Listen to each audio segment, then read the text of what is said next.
for us. Facebook ad. Right, we're gonna off. My name is Tristan. It sounds like our recording's working. And so, you know, the reason I'm sitting, I'd usually be standing, is we're hybrids, we're online as well. And because the projector's not working, unfortunately, you're just going to be listening to me talk. However, if you have a phone and you want to follow along the video as well, you're welcome to. If you want to see the slides as I go, you can kind of watch on your phone the stream and then just keep it muted and you can listen to me instead of listening to me twice. But interesting way to do it. So yeah, there's some people online watching. Welcome. Thank you for popping on. And we'll be covering a couple different things today. One of them is how solar technology works generally. Talking about photovoltaic solar goes on your roof. Talking about our organization, Solar United Neighbors, and the county, Cuyahoga County, kind of what we're doing together here with the solar co-op. And then getting into a little bit of the economics, both macro and micro around solar. How does it work kind of globally? What's been happening in the solar world? And then how does that apply to you? How do you go solar? Is it affordable? How does the tax credit work? Things like that. So I'm also a big fan of choose your own adventure. So ask a lot of questions, get me off topic, see how far you can derail this. Would love to just talk to you because maybe you all already have all the answers. Maybe we need to have a 102 here instead of a 101. Always willing to get into the weeds if you all want to. So, and I'm pretty good about staying on time, so I'll keep things moving. Well, welcome again. How many here are from Lakewood? Okay. Oh, wow. Huron. Yeah. You got Huron County. Okay. Okay. Oh, really? Okay. Oh, yeah. My aunts live in Willard, which is not. Is that your? Oh, all right. Cool. Holiday Lakes. That's beautiful, beautiful area. Yeah. All right. Good. No, I know it well. So welcome. I happen to be, just a side note, you're city councilman if you live in Lakewood. So if you ever need anything, let me know. So I have a lot of jobs. I'm your average millennial. We do a lot of things. So our organization has been around since 2009-ish. We've been here in Cuyahoga County doing this work, solar co-ops, since 2016. Our whole goal is we're a nonprofit. We try to bring people together, help them go solar, educate them, and then also give you a solid option through the co-op to go solar. But more importantly, just getting you the right information, arming you so you can go in and out into the world and put solar on your roof when you're ready, basically. And try to also connect you with some resources. And the Cuyahoga County has been a great partner. I think Dave, he was just around, he's the outreach coordinator for the county. They've brought us in to do this work and they really want to help people go solar. They help them connect with the help loan, county help loan, which is a financial product that is a subsidized interest rate home equity loan that can help you do all kinds of things, including add solar to your roof. We'll talk about that in a minute too, but that's a little bit about us in a nutshell. And again, we'll talk about the co-ops at the very end here. So the three things we're covering, just to reiterate: solar technology, the solar co-op, and then the sort of economics of solar. So when I say solar, what I really mean is photovoltaic solar. That's the kind of solar that goes on your roof. In fact, there's a panel back there, which you saw when you came in. That's a miniature. You can pass it around if you want. Yeah, that's a mini panel, but that's basically what a solar panel is that would go on your roof. And it collects sunlight and it turns it into direct current energy. That direct current energy then gets piped into your meter. What's that? Oh, I'm sorry. I can, where does this live? It's a good question.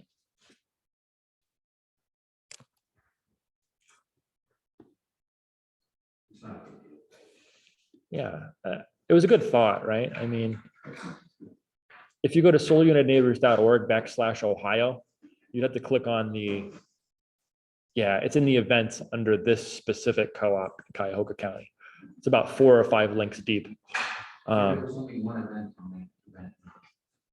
this one's probably already started. That's why. Yeah. Okay. Sorry about that. One thing we can do though. Welcome. Have a seat. Did you get a flyer? Make sure she gets a flyer, Dave. Oh, Elizabeth is glad to be here. Thanks for coming, Elizabeth. So basically what solar is, the kind of solar we're talking about, there's all kinds. You have heat, you've ever heard of home heat solar, which is this solar pipes that go on your roof that the sun heats up and it heats your home. Not the solar we're talking about, or passive solar heating, not really the solar we're getting into here today. We're talking specifically about the solar that generates electricity for your home. So once that solar hits those panels on your roof that look like that, there's going to be an inverter on the side of your house that converts that energy from DC to AC. that AC is the type of power that can do work, the type of power that you can plug into. And so at any given point during the day, if the sun's out and you have a solar array that's even somewhat large, 3, 4, 5 kilowatts or more, you're going to be pretty much powered completely on the sun. Your home's going to be powered completely on the sun. If at any given point you're producing more solar than you need, that additional energy is going to go back out into the grid, and you're going to get a credit for it. It's called net metering. We have here in Ohio. It's a pretty neat concept. In fact, in the flyer you have there's some examples of solar arrays. One of them is 4 kilowatts. That's the small size. There's a 7 kilowatt. That's the medium size, which is actually the average size, is 7 kilowatts. And then a large size system, which I think is 10, right? Does it say 10 on there? 10 or 12, okay. So those are the kind of the 3 different categories people fall into. If you have a more energy intensive house, the 10 kilowatts is probably the upper end of the average for a larger 2,500 square foot, 2,700 square foot home. I have a 1,500 square foot, very average Lakewood home. My system's at 6 kilowatts. It services 100% of our energy need throughout the course of the year. Does not cover 100% of our bill because there's riders and things in addition to that. But it gets pretty close. 7 or 8 months out of the year, we don't have a utility bill. The other months, we have a fairly small utility bill. So that solar is able to actually power your home at any given moment when the sun's out and actually overproduce and give you credit on your bill on the sunnier months. You can use that credit in the darker months. So real quick, back to the actual technology. You all got a chance to see that panel. Maybe, did you get a chance to? Okay, that's a cool little thing. But panels are pretty durable. As you can tell, you could probably have dropped that thing quite a few times. Dropped it again today on my way over here. Even though that's just a demo panel, the fact that you have a pretty hard piece of glass encased in an anodized aluminum frame, panels are durable to withstand hail that your roof usually cannot. Softball sized hail. If the panel does break, there are warranties, either production warranties or a production warranty or a actual manufacturer's warranty on those panels. Also, in addition to that, acts of God would be covered under your homeowner's insurance for panels. Just a lot of questions that usually come up, like if lightning strikes your panel, as long as it's covered under your homeowner's insurance, there's a rider for it, then that would be covered under your homeowner's insurance policy. If the panel just fails for basically manufacturer reasons, there's usually a 30-year warranty. Almost all the time, there's a 30-year warranty on manufacturer defects. There's also something in addition to that called a production warranty that says if your system on any given year produces X, so let's say in year 27 of your system's age, it produces 95%, it falls below a 95% threshold of that first year production, they'll replace those panels, right? So they're going to guarantee that it's going to keep producing at a certain level. And it's a sliding scale. It goes from 100 all the way down to sometimes 80, 90, depending on the quality of the panel, the manufacturer and all that. So production warranties are pretty common now. In fact, they're pretty ubiquitous. I have not seen any tier 1 panels that don't offer at least a 25, if not 30-year production warranty. So it's a little bit about how panels work. Anyone interested in like the deeper dive on the technology, or we can kind of move on to like figure out how this all works?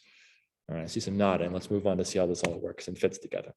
A couple of things, though, we should probably touch on before we get too deep into it.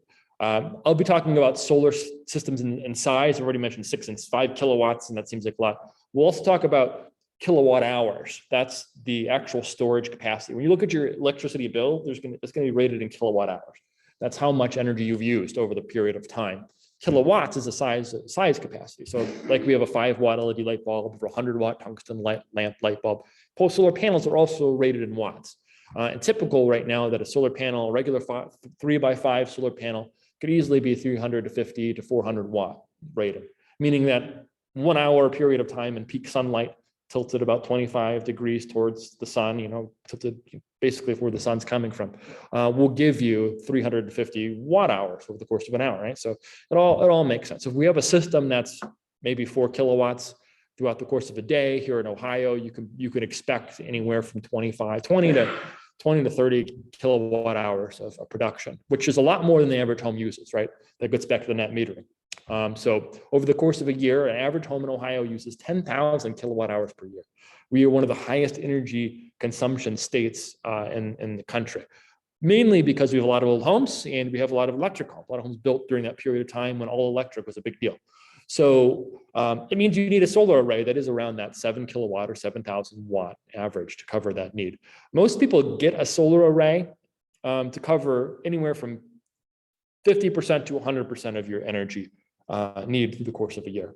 Now, you can get a smaller array if you want to cover a portion of your bill if you want, not a big deal. You can't go any above 120%. Then you automatically flip into what's called a bulk production category, which the utility is then going to give you a lesser rate. So if you want to get that neat metering, if you want to get that 1-for-1 market rate sort of back and forth throughout the course of the month, you need to be under 120% of your consumption for a system. So I'm pretty darn close. I'm at 100%. So if I have a year of really low consumption, if I get any more efficient in my home, it's going to be a problem for me. That's why, solar installers want to keep you between 80 and 100% usually when they're sizing a system. So yeah, a couple things that go into a solar system besides the actual panel is the racking system, which is just the metal bars and the flashing that attach that system to your roof. All types of roof work, by the way. You can have shake, slate, metal, standing seam metal roofs are great because they just clamp that onto the standing seams, no penetrations. Usually doesn't void any kind of metal roof warranty. Anyone here slate roof people? Sometimes Lakewood has slate roof people, but good. I have an asphalt roof. That's the easiest, and that usually adds no cost. And when people price things out, it's always done in asphalt roofs. Hey, Glenn. There's two types of inverters too to think about. I might want to write this down. One is the microinverter, very new technology. It means that the inverters are going to be in the back of every panel instead of on the side of your house. That is becoming more popular. It allows for systems to be more expandable and movable and all kinds of things. The more standard technology is a string inverter, which is one big box that converts all that energy at once. Usually goes to your basement, inside of your house. I have a string inverter. I'm perfectly happy with it. But again, microinverters are kind of the way of the future, I think. Most installers offer at least microinverters, if not both. If you do end up going with a string inverter, make sure you get optimizers. Another thing you want to so optimizers allow every panel to be controlled individually. So it's not like a string of Christmas lights where one burns out and the rest burn out, right? Or the rest just don't work because they're reliant on each other. They're strung together in series. Having those optimizers allow one panel to be down. It also allows each panel to be monitored individually if you have a string inverter. But microinverters do the work of both. You don't need an optimizer with a string inverter. Right. So any questions on that so far? So that's a really sort of quick and dirty on a little bit of the technology, what goes into the components of a solar system, solar array. I'll also confuse the terms, and it's fine. Solar array, solar system, they're the same thing. They're just solar that goes on your roof. Welcome. Yeah. The 120% limit on the size of your array, if you say get one now and then in a year you buy an electric car and your electricity usage goes up, is it a sliding scale? Can you then go back and say, I need a bigger one? Yep, it's all based on your historic usage. So, and it's important, the utility will look at the usage up to that point, last year's full year of usage. If you've upped the usage over the last year, whatever, then they'll approve that probably. They won't approve it if they don't see that. So you can't say, well, here's my receipt. I just bought an electric car last month. They're going to be like, well, we're looking at they're not going to approve your interconnection agreement. So you need to have that usage. Unfortunately, I have gone through that a couple of times. First Energy is pretty good about, actually, believe it or not, limited income company is pretty good about interconnections and being really fast with it, but they're pretty particular on the interconnection agreement side. CPP just follows whatever First Energy does. So if you're in CPP territory, what's your utility? Okay. Which one? That's what it's called. Okay, I don't know that one. Is it small? It's about 4 townships. Okay. Small. But it's under AP. Yeah. And I don't know where politics involved there. I get it. It's different from Lakewood. Okay, understood. There's a couple of there's 34 co-ops in the state. There's about 4 or 5 of them that are actually pretty good. They have solar arrays and they have community solar even, but they don't talk about it much. They're very closed systems too, so they don't talk to me. They definitely won't talk to me. But they're a little bit difficult to work with from the outside, unless they're one of these more progressive co-ops that are trying new things. So it really depends. It could be that they're good on solar. It could be that they're not. There's also 128 municipal utilities in the state of Ohio that are, most of them are very tiny. CPP is one of the biggest in the country. It's like one of the top 10. It's got how many users, Dave? 70,000 users, something like that. CPP size. I don't know. Okay. It's one of the bigger utilities. So every single one of the utilities have different net metering rules. Fortunately, all the investor-owned utilities in the state of Ohio have the same net metering rules that are set by the PUCO, the Public Utilities Commission of Ohio. So we're fortunate in this state that we have that as a state statute. But once you get into the munis and the rurals, it's all bets are off. Fun stuff though. I love that. So for those online, here's some pictures of some of the flashing and the roofs. I'm sorry, all of you don't get to see the pictures that I'm sharing with people on the internet. One other consideration when you're thinking about solar. Oh yes, sir, in the back. Could you go into a little more detail on the microinverter versus the string inverters? Sure. Yeah. So really for me, and after talking with a lot of installers, I think they're trending towards microinverters because they're easy to install, they're plug and play, their systems are infinitely expandable and movable and shapeable.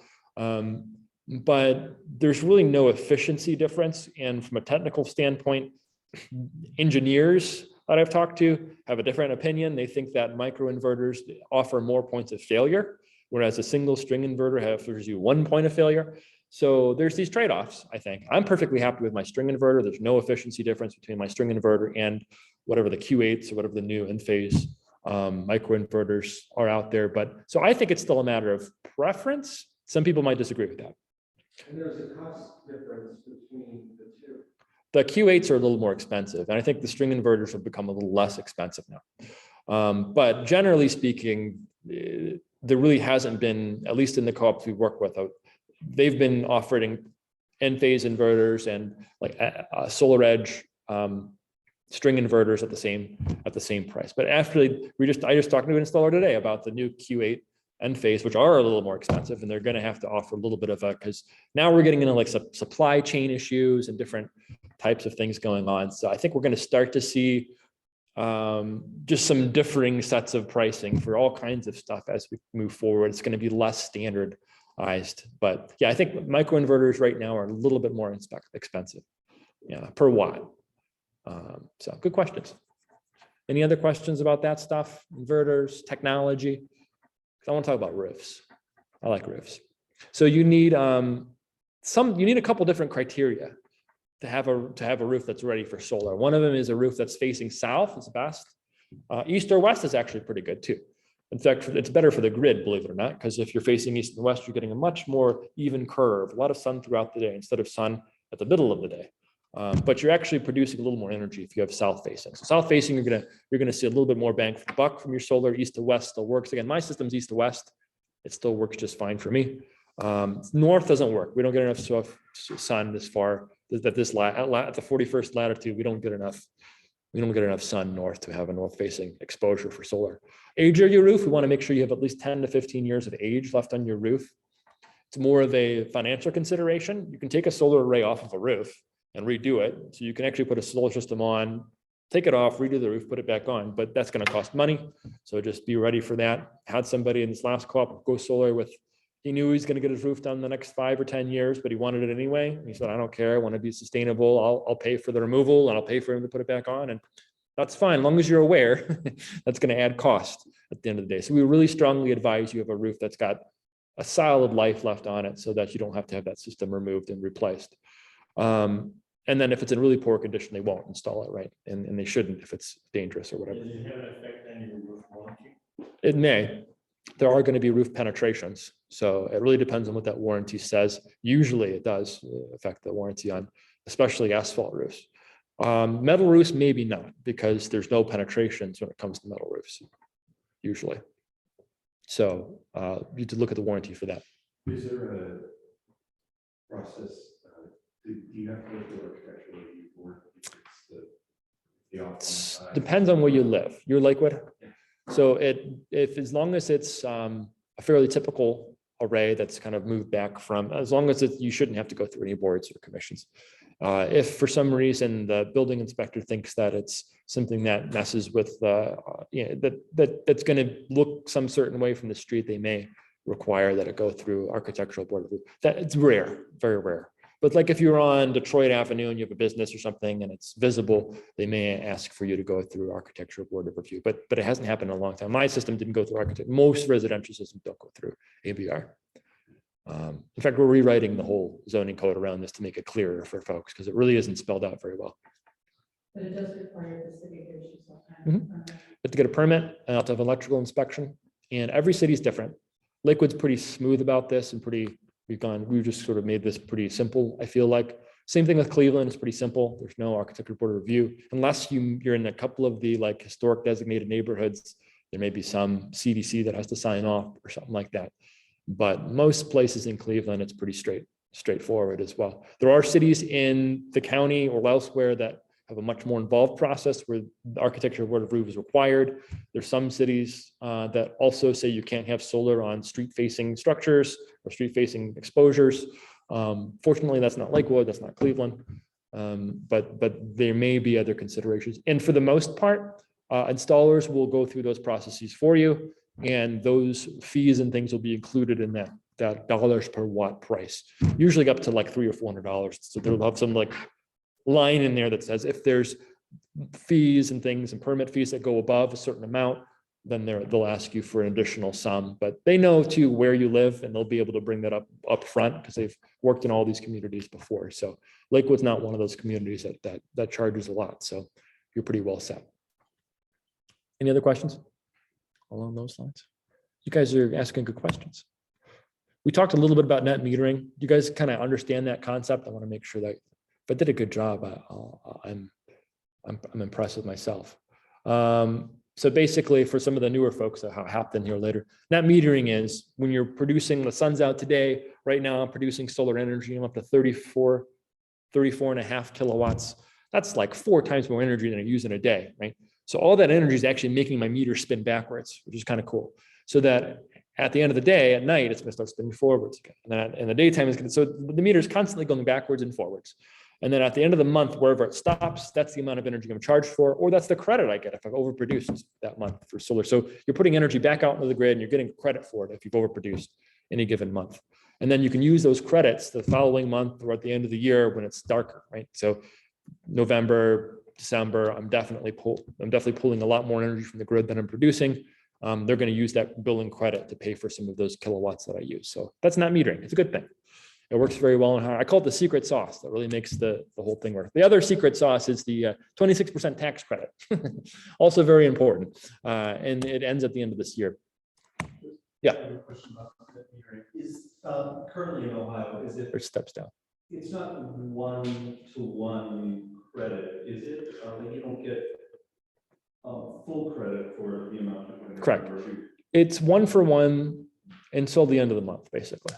That's kind of how they get away with like full net meter, right? Full retail net meter. So yeah, during the day, every kilowatt you use at night and produce a kilowatt in the daytime, those are wiped out, right?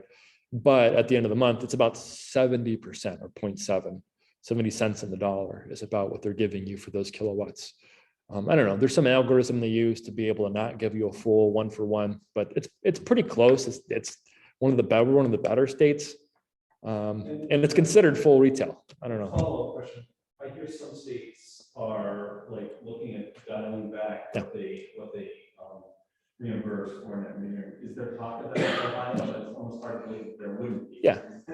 It's interesting. I think we're in a oddly fortunate place where Ohio is pretty, believe it or not, pro rooftop solar, and they're pretty anti everything else. But there's a couple members of the House who you'd think would be against solar, who actually have solar arrays and believe that people should be able to generate their own energy at home.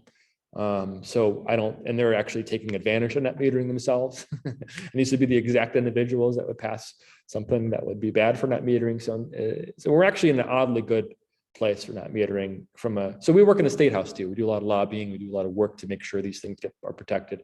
And I think the victory sort of in Florida recently was, we worked very hard to try to stop this anti-net metering bill in Florida. It passed the House, passed the Senate, and the governor vetoed it. Too much public pressure, too many people want net metering, and we were able to stop that. So I think that's a good signal too. It's net metering, at least in Ohio, is here to stay for the foreseeable future until there's more changes, negative changes to State House. I think we're okay for now. We're not going to be getting any incentives or anything from the state level. But your question? Yeah, my question was where are renewable energy credits in Ohio?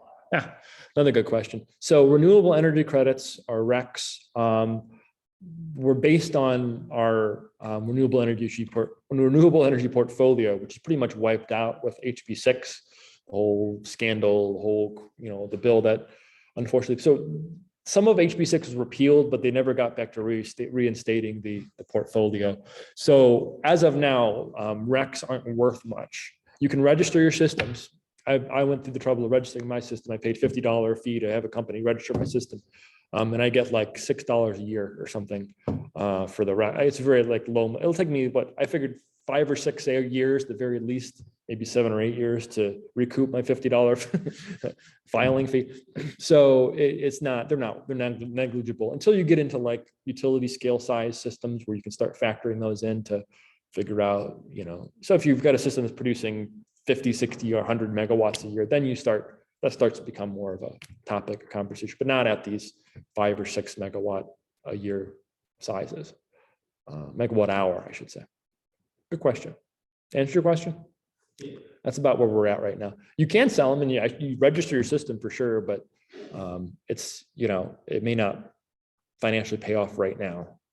So storage is also something that we touch on a little bit here. You should note that when you have solar on your roof, it doesn't mean that you are going to be up and running when the grid's down. When there's a blackout or a brownout, if you have solar on your roof, your system has to either be isolated, or in most cases shut down, so you're not backloading the grid, you're not putting energy onto the grid when the grid's down. It could really damage things, hurt somebody trying to fix the grid. So one thing that you can do though is have a battery backup system, even a small battery backup system that could allow your solar array to be running and then isolated from the grid while the grid's down and give you power when there's nothing going on the grid side. So we have a great resource online. If you go to our website, solarunitedneighbors.org, it's on the little flyers there, /storage, put together a little handbook. I think it's one of the better little handbooks out there. Talks about the considerations for batteries. Batteries are kind of expensive too. There's an economic proposition, which we'll get to here in just a minute, for solar that really makes it pay off. And there's a break-even point and everything. But once you add batteries, it becomes less of a competitive sort of thing. You're not going to really be making money when you're solar array, but you'll get those resiliency benefits. Just like a generator wouldn't pay itself off over a period of time, a battery won't pay itself off, but you have that peace of mind, I guess, of knowing you're always going to have energy. And batteries start at somewhere around $7,000 right now. And they've really not come down much, especially with the inflation. Whereas solar has gotten a little bit cheaper with time. Batteries have still kind of held strong. And right now, let's see, this last co-op had Tesla Powerwalls was the battery they were offering, 13.5 kilowatt hours for, do you remember the price? Was it $14,000 for the first one and 10 or 12,000 for the second one? So, pretty expensive. It's not cheap. You can get a generator for much less, frankly, but it's worth thinking about. You can do both. Yeah, as far as the energy, or Yeah. Because you said we weren't going to sell back as much. Yeah, correct. Batteries are full, you can start Sure. reselling. Yeah, anything you do on your side, if you can, in fact, there's a lot of things that if we get, there are talks here in Ohio about time of use rates, meaning at certain hours, there's going to be different rates. So it becomes a value proposition once we have time of use, because you get a battery, you generate energy during the day, and then once the rates go up, like in the morning or the afternoon, you can put energy back on the grid when there's a higher rate. And then when there's a lower rate, you use your own energy, or you pull energy from the grid, right? So until we have time of use, there's really no economic real proposition, because it's just the same rate all day round. But you can keep your energy on your side of the meter, which is great. So you can actually generate your solar energy. You can use that solar energy at night, and you can pull less from the grid, and be more sort of sustainable, which is a good angle, I think. So, yeah. Could that be compartmentalized, where you get the grid and later on get the grid? Yes.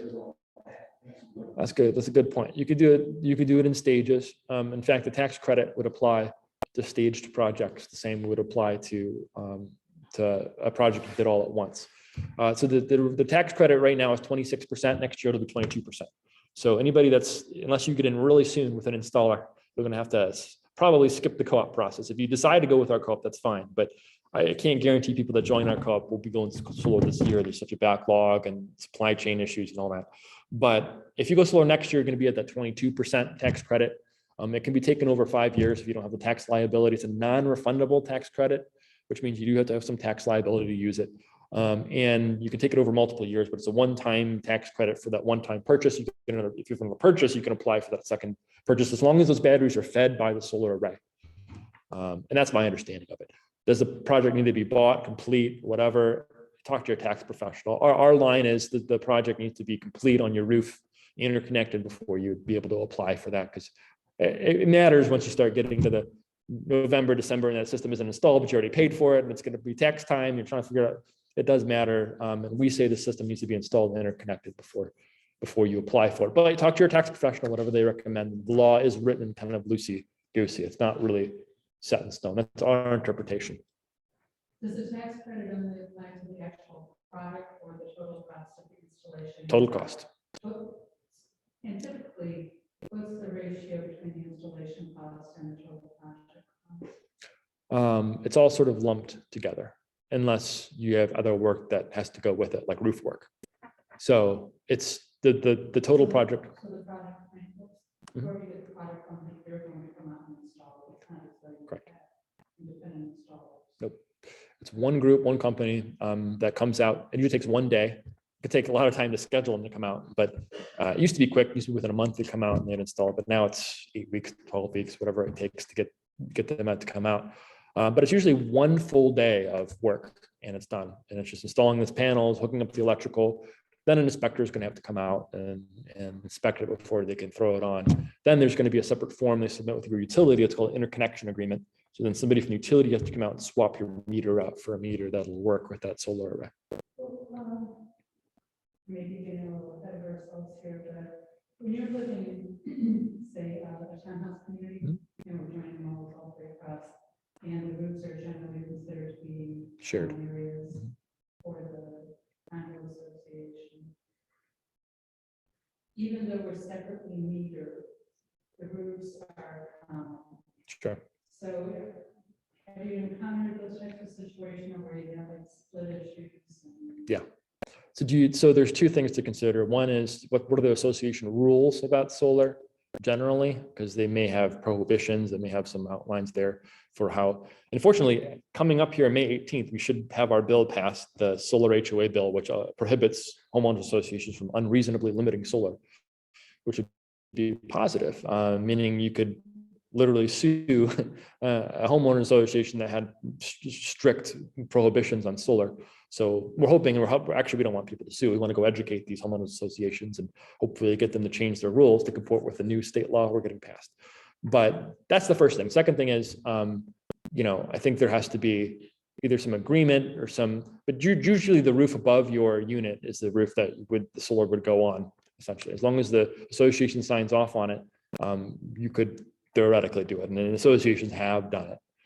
Where you'd put solar on a shared roof, as long as it was the portion of roof above your residence. You can also, I think, if the association was really willing to go along with it, you got your neighbors to buy in, put the solar just about anywhere on the roof. But it has to be attached to, one array has to be attached to one meter. It has to be the meter where you're living according to the net metering rules. You have to be either on your property or adjacent to your property to receive that credit. So it couldn't be across the street. But in that kind of situation, say you have like 30 units. Yeah. And everyone is separately metered, but you Mhm. still have the common area of the rooftops. Is there a way that particular association can share in all of the product that is generated by the entire complex? I think you're crossing into what's called virtual net metering at that point, or like community solar. which is cool. I wish it happened. We're actually working on a separate bill, House Bill what's the House Bill 489? Is it 489? I think so. I'm sorry, Dave. I know you don't know the answer to these questions. So that would allow for community solar, which is basically virtual net metering, saying that exactly that. You can have an array in the middle of on your roof or in the middle of your association anywhere, and then everybody can tap into that array and have all that solar will be individually divided up onto your individual meters. Right now, the way it's written is 1 solar array per 1 meter adjacent or on top of your property. That's the way the rule is set. Maybe there's some, if we get some lawyers involved, some way we can figure out how to apply net metering as broadly as possible to get it as close to virtual net metering as possible while still comporting. But I doubt that the utilities will go for it. They don't want to interconnect projects like that. So we need this community solar bill really to do something like with, it's a great idea, right? It's a phenomenal thought. And I hope that once we get this build, we'll start seeing projects like that. So good question. So let's get into the economics real quick. Solar's come down in cost quite a bit since even 2010. It used to cost $7 or $8 per watt. Now we're down to under $3 per watt. In fact, you'll see there, I think it mentions $2.52, something like that, is what the price per watt. And that's gross. That's the amount of money the check you write to the installer for the total project. That will then be that full amount is qualified for the tax credit essentially. So that's where we're at. It equates to a system that's about 7 kilowatts being what, $17,640. Is that what the sheet says? Am I reading it? Are we on the same year here? I think so. Yeah. So those, if you look at that system and get to that slide here for you on the internet. That tax credit, 26 credit, we should probably change to 22 at this point since we're already through the year, getting close to that 22 step down, about $13,000, which means that over the course of 25 years, it's going to produce about $30,000 of value, which is pretty good proposition. It means that in year 11, maybe 12, 11 or 12, so maybe do the math, 11 and a half, you're looking at a break even. And that actually is a pretty conservative estimate. This is kind of holding to a 1% or 2% increase in energy prices over the period of time, which we know probably won't happen at this point. It's going to be much more than that over that period of time.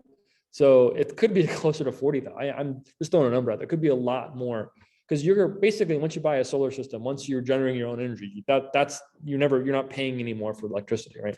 At least for a good portion of the year. Or you're not affected by that rate going up. Just like if you get an electric car, no longer are you worried about gas rates. You get a solar array, you're not really worried about electricity going up. So it could actually be a much higher value over that 25-year period of time. But anyway, you're looking at some return on that. And you're basically living off sunshine after year 11 or 12. And this, like I said earlier, systems last at least 30 years based on warranties. Most inverters now are 25-year warranties. So it kind of works out pretty well for folks. You have a question? Okay. Sorry. That's all right. What's the drop off in production? Like now? Yeah. It was 20 years. Just 8%. Yeah, it depends on the panel, 85, 90%. Some of the higher efficiency panels are still around 90% at that 20. But 85, I think Christine, are you still on? If you're on, Christina is one of our Go Solar professionals. She's doing the back end here for us today. She's really good at this stuff and she deals with all the solar manufacturers and things. So what is the rating on some of this after 30 years? What is the rate of Rating? So I'm sorry, you probably couldn't hear the question. So a gentleman asked, after 30 years, how much can you expect? What percentage can you expect a solar panel to produce at that stage? After it's 30. Many of these panels are, I would say, at least 80% efficiency on there. Many of the panels that were reduced there's a degradation of it, but they're able to last up to 40 years. You do get warranty up to 25 years. Just double check on the degradation of it. But yeah, usually some have warranty to make it, to continue producing at least 80% efficiency of what it is for the panel itself. So, Yeah, and this is 80%. 30. Yeah, and that's this is for 25. So I'm thinking it's a little bit less, 30 year, but yes, they've been, panels have stayed pretty consistent, even going up to 40 years of producing production. Can you hear that right? Wow. Great, thank you. And I'm really impressed with my speakers on my computer. So yeah, 25 years, 80%. That's what you can expect at least. Any other questions? So we can just get over to some of the financing mechanism. One of the things that the county does for folks, we talked a little bit about the tax credit already, but there should be a sheet. Most of you have it, some of you don't, who got other pieces. You got it. It's got the county help loan information on there. That's just about, it's a product, a financial tool that the county came up with that's basically a home equity loan that can be applied to any kind of project in the home. If you live in Cuyahoga County, sorry, you're on, folks. And it reduces your interest rate by 3%. So it's actually saves you quite a bit of money over the life of that loan. A lot of people use it. I'd say a good handful of people that end up going solar through the co-op use the county help loan to do it. So I want to make sure people are aware of that. We're also working on RPACE, that's Residential Property Assessed Clean Energy System or program, which would put the solar array or any kind of energy or efficiency or weatherization that you do on your home onto your taxes, and you can pay it through your taxes over a period of time. So we're working on that. That isn't available yet, but maybe it'll be available next year. We're hoping. There's some more bills in the state house that I think will pass, the Republican bills that are set to kind of give some more guidelines on how we set up those programs. And we'll be involved in that for sure. Yeah. I just wanted to add, that's a very conservative number that I gave you. A lot of the panels we have tier 1 panels, and they're already very high efficiency. So their efficiency can last as long as the time as the 25 years. And that's why many times we have the production. Sun Power does, Mission, some of the SoFab. So those are brands of panels. Mission is Canadian, I think. No, Mission is actually made in Texas, right? Mission's American-made panel, good panel. Solar. So the good thing about solar nowadays is there's a lot of manufacturers in the United States and in Canada that are producing really high-quality panels. We really look for those anymore. We've had, some supply chain issues with some of the Chinese stuff and tariff issues with some of the Chinese stuff lately. So fortunately, Ohio is one of the #1 manufacturers of solar panels in the country. First Solar out in Toledo produces panels that are generally for larger commercial applications, but we're one of the largest solar employers in the state or in the country too, here in Ohio. So support local jobs. Yeah. In terms of the supply, how difficult is it now to obtain a panel? Yeah, pretty easy. I think it's just time. In fact, I was on a call with an installer, Christina and I were on a call with an installer today, and he was just pressing us that it's not difficult to get panels and even get them at a decent rate. It's just that people have to expect 45 or 60 days delay in that stuff because they're trying to source from different places. And now there's China's pretty much off limits. It's just with the tariffs and everything going on, it's but again, there's enough production in state or even in state, but in this country and in Canada that we're fortunate that we're not really bound up too much, and people just need to be patient, actually, was his urging. And I talked to RX Solar earlier today too, and they had the same sort of refrain. It's just delays. It's all people can expect right now. So good question. Installers this is really important. Installers offer installer financing. Just be very careful, especially if they're coming to your door, especially if they may be fine solar companies, they may do fine work on your roof, but be careful what they're asking you to sign on the dotted line for. I got a call from my grandfather-in-law the other day saying, I got the solar guy in my house. He's going to offer me this. And now I'm like, just don't sign up today. Copy the stuff, send it to me. And it turned out they were trying to charge him 3 times the going rate for solar. I looked the company up. They had some good reviews. They probably do fine work, but just be very careful. They'll try to sell you a solar loan. There's less protection for these consumer loans than for like auto loans even, which are still pretty bad. So there's no cap on interest rates and things like that. So just be very careful. There's also cash prices and financing prices of systems that you always, whenever you see a cash price, beware. They're going to load you with all kinds of fees and things for financing, and they want to load you with fees and things for financing because they get kickbacks from the people that do these loans. So they want to sell you expensive products. So be very careful when people approach you. But hear them out, I guess, and make sure you collect information.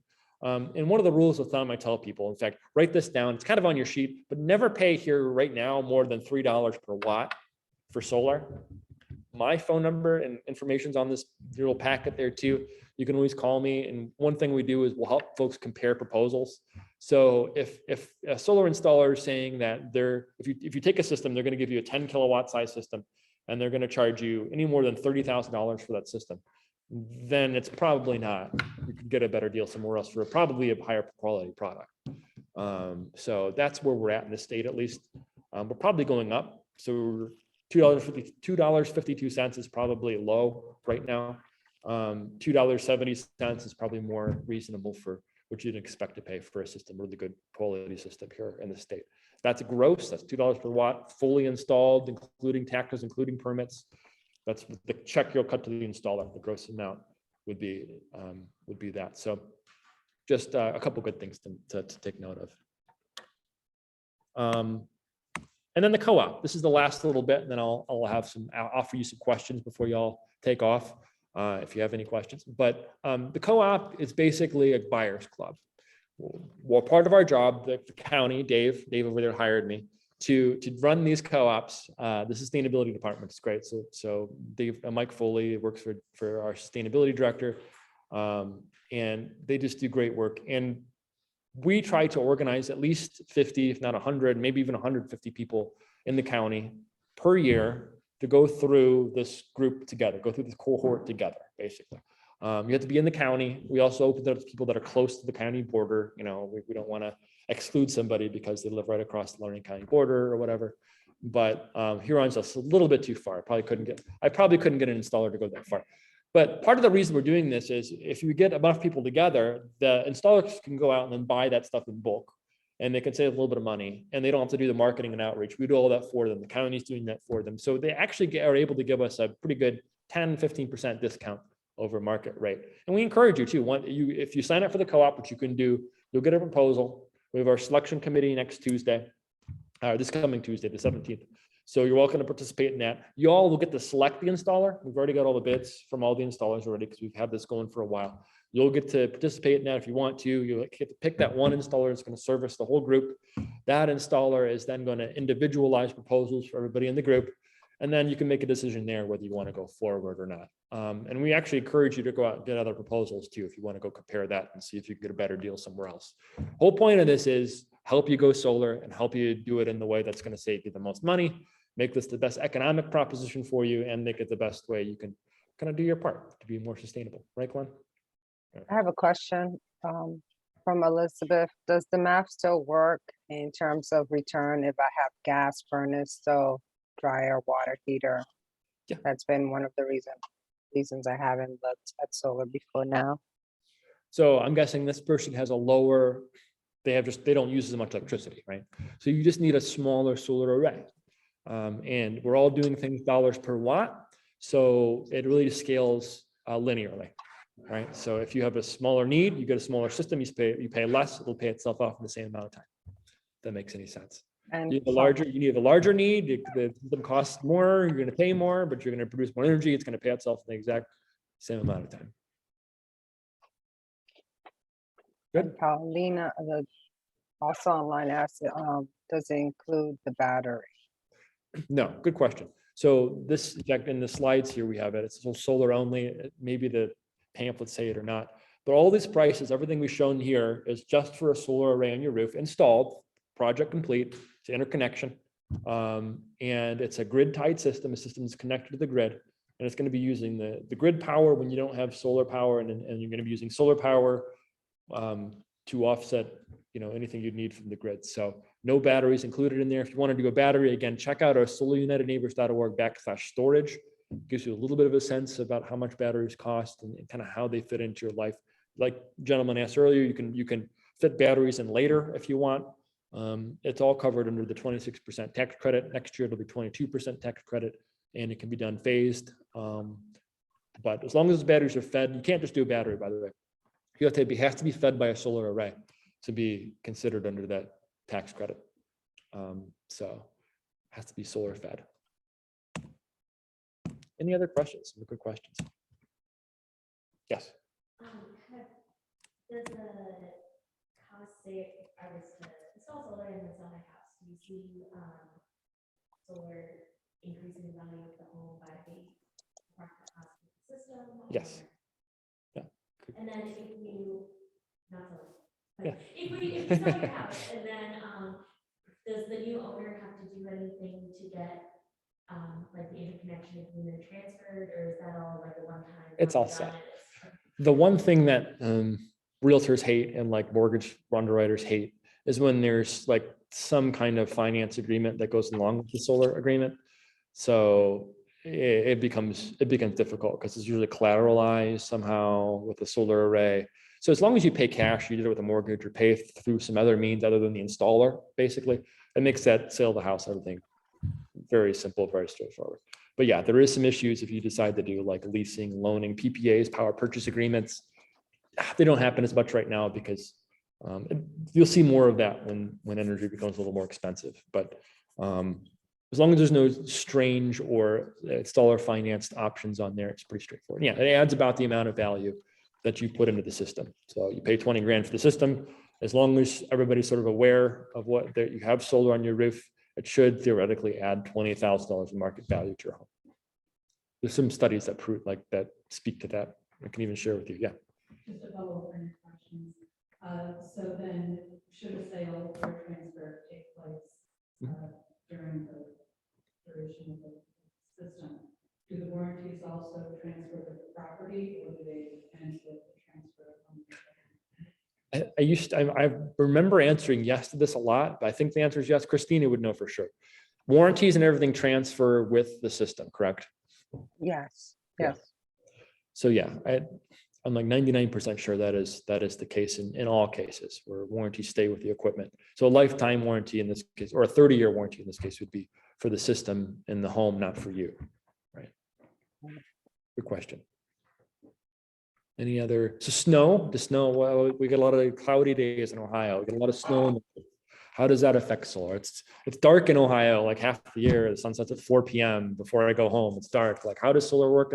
Well, that's one of the biggest questions I get on a daily basis, I feel like. And it works. I mean, we've had solar's been around since the 1950s, photovoltaic solar. Rooftop solar really since the 1970s has been around. It's come and gone. It's come into fashion. It's gone out of fashion. Now it's really, I think, booming. The data is there to show that solar works, right? And if you look at 20 years of data of solar, it really averages out to every year being kind of similar, to where we can even say that an installed kilowatt, or 3 panels, basically 1 kilowatt of solar installed, will produce anywhere from 1,100 or 1,200 kilowatt hours of energy per year. So we can make that correlation. Then you can start doing math to figure out if it actually works for you, right? And that's where we get that. If you're going to pay $2.52 per watt at 1,100 kilowatt hours per year per installed kilowatt, you're going to be at 11-year or 12-year break-even period. And then factors in the snowy days, the cloudy days, every year is going to be somewhat similar. This year's actually been less than last year, but now this month's been great. So it's starting to even out again. So it really does even out in the end. So good question, me. And everyone else in my life who asks that on a daily basis. Any other questions?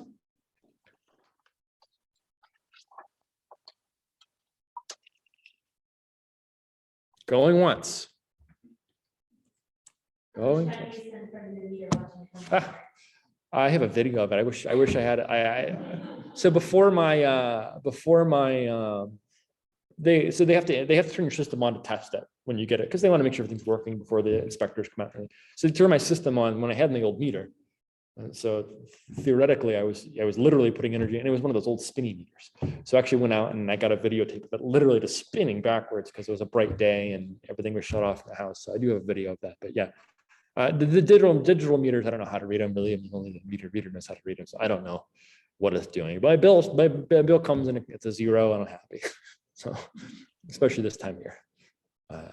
Anything else? Cleaning panels, people ask a lot about that. In Ohio, we get enough rain that it keeps panels fairly clean. If you live in a state like Florida or Arizona or New Mexico, there are services that come out and clean panels, or you can get kits like with squeegees, with sticks that you can clean your panels with. In Ohio, our weather does a pretty good job at cleaning our panels. Shade, that's another consideration, making sure that, well, we're a pro tree here. So if you got trees blocking your roof, maybe look at a ground mount system, or just, wait, you can't do solar if it's too shady, unfortunately. I was gonna ask you about the ground mount system. Yeah. I've seen that to be a little more popular. Yeah. Space. How much cost does that, post or couple Yeah. posts add? And that would be included in the cost of the install, correct? I mean, Yeah. in terms of. What they would do is like a rider, probably 10 cent or 15 cent per watt extra or something like that. That's usually it's really not much more, pretty manageable amount more. And some installers that specialize in ground mount will even say ground mount and rooftop, same deal. And they'll charge you extra for the trenching. Like if they have to trench 100 feet from your house, whatever they're going to charge for that. But it's actually, in some cases, easier for them to work on the ground than the roof. So ground mount is, and we see it a lot more out in your neck of the woods, very, very seldom here, especially in Lakewood. I don't think there's a single ground mount system, but we have 70 solar arrays now in Lakewood, which I'm excited about, and growing. So join the movement, Lakewood people. Well, if y'all, yes. I have a question about timing of the co-op rounds. Yeah. Some of us have been through these talks and are not quite ready with this roofing issues and things like that. When does the current round close, and when will the next one likely begin? If you're not quite ready. Yeah, so this round closes at the end of June. We may kick it out one more month, the end of July. Depends on really, I think Shaker wants to do some like solar tour stuff and things in June or July. So we may have to kick it out a little bit longer for them.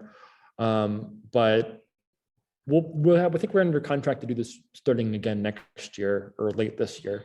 So yeah, if you're not interested this time round, or you're going to be doing some roof work or cutting down a tree or something, don't do it because I said to do it. Just you can always get in the next round. We have, I think, one more round left in this contract, and then after that, I don't know. We'll have a new county government. Who knows if we'll be doing this again next year. After that, so we'll have one more full round, and then we'll have to renegotiate. One more full round. Of a co-op. Yeah, but when would that, like, the window to get into that, like? So that would be like April of next year. Oh. Yeah. So this round ends in July, let's say, and then the next round will end in April. And then both this round that we're in today and next round are really scheduled. And what I'm aiming for over the next 2 years to get everything done by the end of 2023, because then the tax credit goes away completely. Which really the economic proposition shifts quite a bit. And then we'll just have to figure out, maybe we do a county incentive. We're actually looking into that, tapping into some of the county government funds that may be useful for this thing to do a county, tax credit or something like that. So, but we'll cross those bridges when we get to them. So, yep. Storage system is actually mute if you have access to a utility service you also, right? Yeah. It could be. If the utility is solid, if the power's not going out weekly. Yeah. The storage system would be more practical if you don't have utilities. Oh yeah, you could do off grid, which is like a cabin in the woods situation, where if you don't want to connect to but really, I mean, there are people in Northeast Ohio whose power goes out. I do not. I don't need it. I live right down, I live across the street, St. Charles. And I live right next to the old hospital site. So we have a very secure sort of grid here that was overbuilt for the hospital, the former hospital.